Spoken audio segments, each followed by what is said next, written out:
Cat Smith.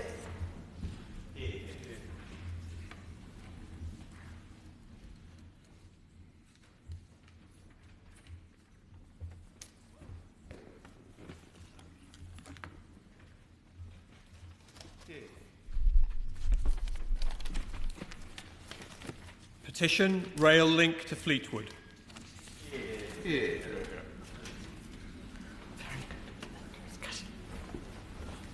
I beg to move that this House do now adjourn. The question is that this House do now adjourn. Mr Wes Streeting. Thank you, Madam Deputy Speaker. I beg to move the House has considered the matter of taxi and private hire licensing reform, and I'm particularly delighted to see you in the chair for this debate, Madam Deputy Speaker, as a member of the all-party parliamentary group on taxes, and I'm sure that many of the themes and issues that I raised in this afternoon's debate will be of enormous interest to you as a constituency MP and constituency neighbour, not just in the chair in your usual fair-handed and fair-minded way. It is a matter of some regret that I have to stand up and once again make the case to government about the urgent need for reform of our taxi and private hire licensing laws. I think we are now on the third minister since I first raised these issues and founded the all-party parliamentary group on taxes. And actually, I do want to pay enormous tribute to the two ministers I've had the pleasure of dealing with so far, the Right Honourable Member for South Holland and the Deepings, and the Honourable Member for Wealden, who is still in the department but has moved on to other matters. I hope we will get an open mind and a fair ear from the new team, and I'm sure that will be the case when we hear the Minister reply, because there is enormous consensus on the need for reform and enormous consensus about the kinds of reforms that need to take place. Some years have passed since my own all-party parliamentary group published Lessons for London, the Future of the UK Taxi Trade, which made a whole number of recommendations to government, setting out the compelling case for change, and that led the Department for Transport to commission its own task and finish group to look independently at the issues. And I want to commend to the House the excellent report, Taxi and Private Hire Vehicle Licensing, Steps Towards a Safer and More Robust System, which was produced by Professor Mohammed Abdul Haq, who I'm delighted joins us watching our proceedings in the House today.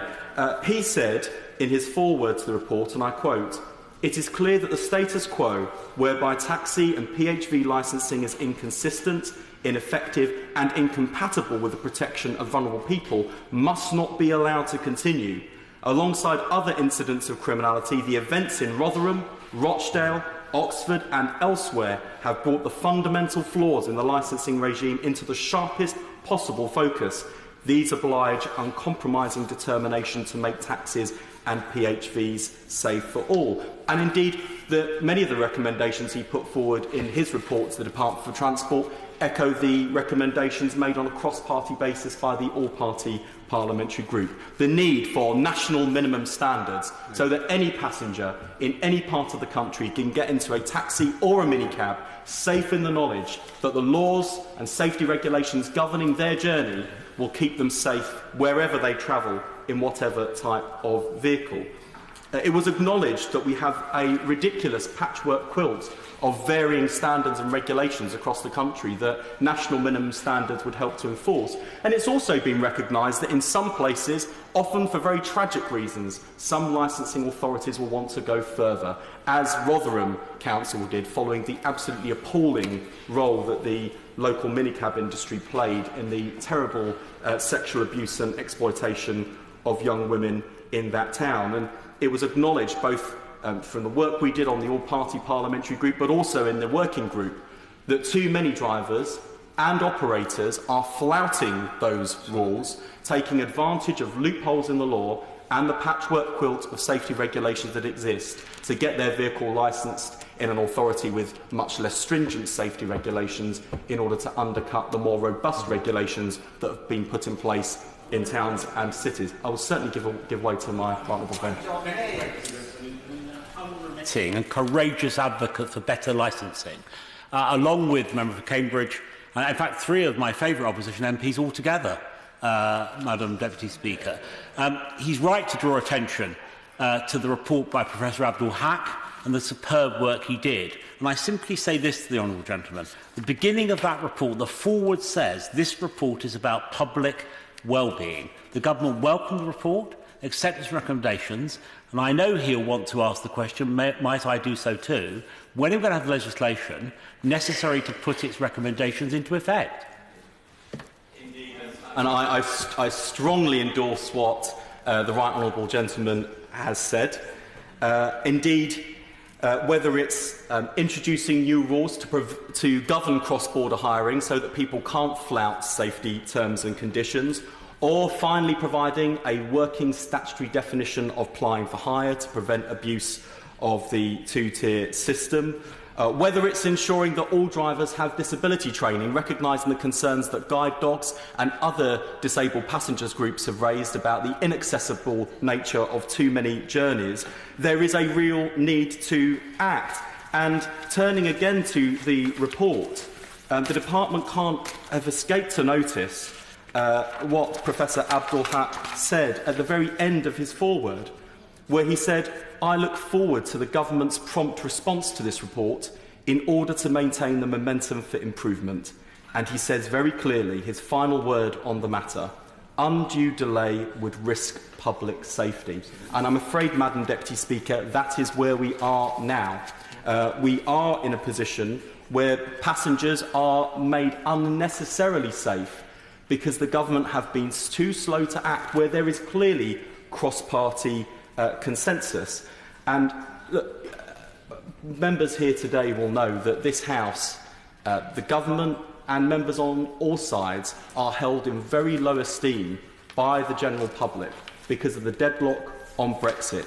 And of course, while the government tries to move through the deadlock, and we all try and work in a constructive way to break the deadlock so that we can turn our attention to other issues, as Wednesday's debate on the domestic abuse bill showed, this House does an enormous amount of good for the country. There are so many areas where we're able to work to build cross-party consensus for the benefit of our constituents and our country. And the good news for the Minister, and the good news for the government whips, and for a Prime Minister that is looking forward to Her Majesty's gracious speech and is thinking about how he might legislate and build consensus, the votes exist for a taxi and private hire bill.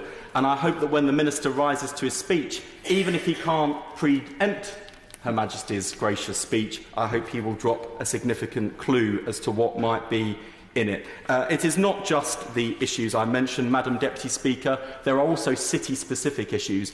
As a Greater London MP, I'm well aware of the impact that private hire vehicles have had on congestion of the streets of our capital city. And on that note, I'll give way to my Parliament. Firstly, I've got to put on record his extraordinary work since he's been an MP on the regulation of the taxi industry. But would he agree with me, as a democratic right, touching on the question of London, it's a democratic right, TfL and the Mayor of London have the power to set, and if necessary, limit the number of private hire vehicles on the London streets?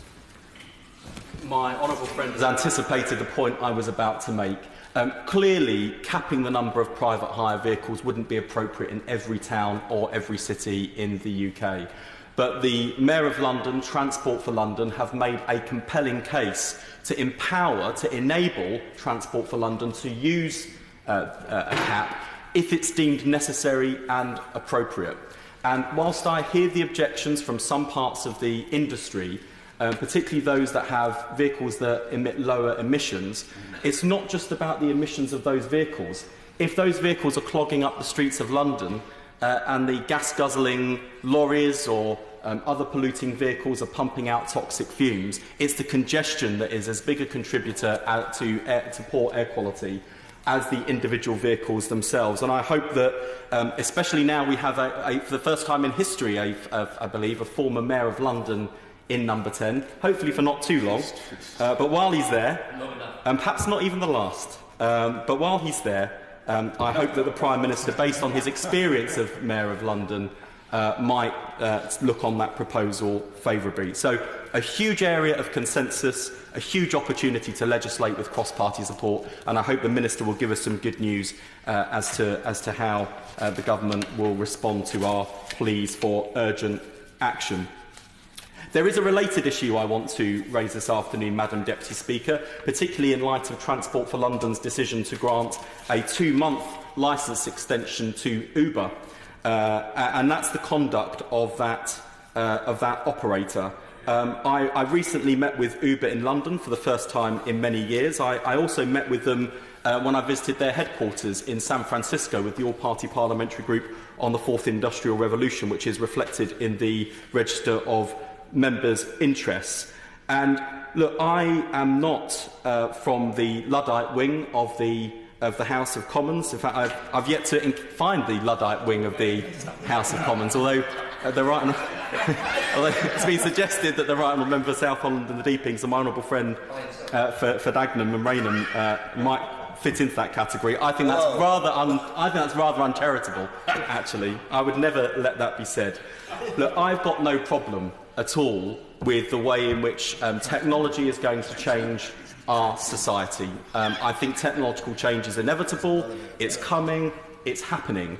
But I say particularly to this Minister, who is often at the cutting edge of political thinking on the centre-right of British politics, that we have to think really carefully about how we respond to the changing technological revolution that is going to change the landscape of this country in terms of our work, our interactions, our relationships, our relationship with the wider world.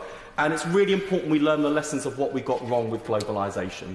Because just as globalisation has been a fantastic force for good in the world, bringing about peace, prosperity, lifting millions of the world's poorest out of poverty, we cannot be ignorant to the fact that globalisation has had enormous downsides, which have led to rapid deindustrialisation, the hollowing out of towns and cities, the degradations of people's working conditions and their quality of life. And our failure, and when I say our failure, the failure of the champions of globalisation to recognise those downsides and to mitigate against them has led to a huge backlash, which is upending the peace, the prosperity, the stability that we've enjoyed in Western liberal democracies since the end of the Civil War. I think it was an end of the Second World War, the Civil War, the Second World War. And I think whether it's the referendum result to leave the European Union or the election of Donald Trump as the President of the United States of America, there may be something ironic about a global movement against globalisation, but it is nonetheless there.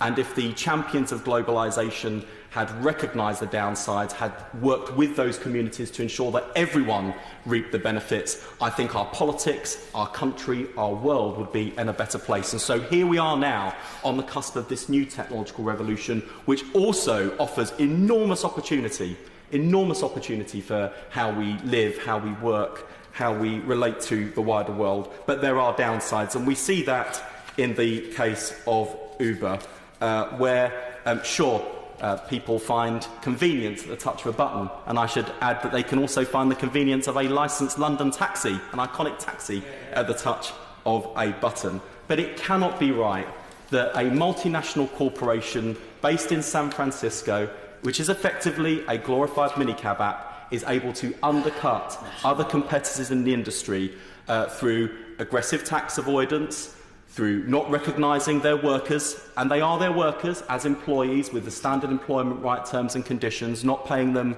their fair share, and playing fast and loose with passenger safety.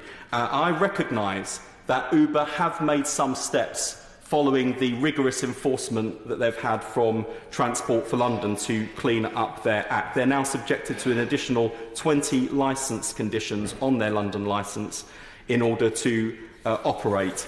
But I'm afraid to say that Uber still has to be dragged through the courts to recognise basic employment rights and conditions. When they floated in their own report to the Securities and Exchange Commission, Uber said, and I quote, "Our workplace culture and forward-leaning approach created significant operational and cultural challenges that have in the past harmed and may in the future continue to harm our business results and financial condition." And they included in that report, quote, "their focus on aggressive growth and intense competition and failure to prioritise compliance." Whether it's having to be dragged through legal action to comply with their data standards, to give drivers access to the data they requested, or being dragged through the courts by trade unions and Uber drivers. And I really do pay tribute to GMB and to UPHD I'm afraid Uber is not yet, in my view, acting in the way that I would expect a forward-thinking, forward-looking, responsible technology provider to behave. And so I hope that Transport for London scrutinise very carefully the case for renewing Uber's licence. Because let me just conclude on that point by saying this. If a licensed London taxi driver had breached their conditions in the way that Uber have, if the minicab office up the road from my home had flouted their operating conditions, they would have lost their licences. They would no longer be operating. And we cannot allow a situation where we send a message to big multinational corporations that we deem them too big to fail. And I think it's important that the government and Transport for London hold Uber rigorously to account. I hope the Minister will take those messages on board. The taxi drivers, the minicab drivers, the Uber drivers that I represent are looking to the government to make sure that we have a level playing field, that we have fair competition, that we have a diverse taxi and private hire industry in this city and other towns and cities across the country that works in the interests of drivers and passengers, and most of all, where safety is prioritised. That's what's at stake here, and I'll give way to the honourable member.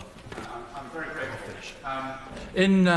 In Woking, our Woking street angels have an informal arrangement with our licensed taxi drivers that if people late at night on a Friday or Saturday evening normally are the worse for wear, that they will take them home. And my taxi drivers do that, many from the Muslim community who don't drink themselves, and they very often don't charge those customers or get any reimbursement. Would he like to join me in thanking all those licensed taxi drivers across the country who go above and beyond on behalf of the community? That intervention, because I think it speaks to the generous hearts of taxi drivers and minicab drivers, and we see this, and we will see it again reflected on Remembrance Sunday when licensed London taxi drivers ferry some of our veterans from the big railway terminals and bus terminals across London to take part in Remembrance Sunday. The great licensed black taxi is an iconic feature of our capital city. I think it's got a bright future. I think it will survive every technological trend coming. I think they may well be the only driven cars in a city with driverless cars. And that's because people value the knowledge of London. They value the skills that licensed taxi driver brings. They love seeing the black taxi on the streets of London. And I think that we can have a competitive, but most of all, safe industry in this city and towns and cities across the country, but it requires the government to act, and to act soon. Daniel Zyko. Thank you, Madam Deputy Speaker, and I very much appreciate you giving me permission to speak. I'll be very brief, and can I thoroughly endorse my honourable friend, the comments he's made so far. It is absolutely about safety. And I just wanted to raise the issue of the Professor's report. He came to the Transport Select Committee and was questioned about it. And he told us that the main takeaway from my point of view is that currently the public is at risk. It's a very strong thing to be saying. And I cannot understand why the government has allowed this to run for so long. I'm grateful to the former Minister, the Right Honourable Member for South Holland and Deepings. We worked in a cross-party way to produce a private member's bill that was absolutely ready to go, talked out unfortunately. It's still there, it's still alive. It would deal with driver licensing, it would deal with enforcement. I plead to the Minister, keep it alive in the next few days, and it's absolutely there to be done. And I just have to say that given this has been running since the Law Commission report 4 or 5 years ago, it is quite extraordinary that we can allow the public to be put at risk in this way. Hear, hear. Minister, Mr. Well, thank you, Madam Deputy Speaker, and it's a great pleasure and privilege to open the batting, as it were, in my new role as Minister of State for the Future of Transport, with you in the chair as umpire, as it were, even if not on not at a packed chamber, more as a night watchman covering for the Minister for Taxi Regulation. Can I thank the Honourable Gentleman for his kind words as well, and to congratulate him on his assiduous pursuit of this issue in his time in the House. And I know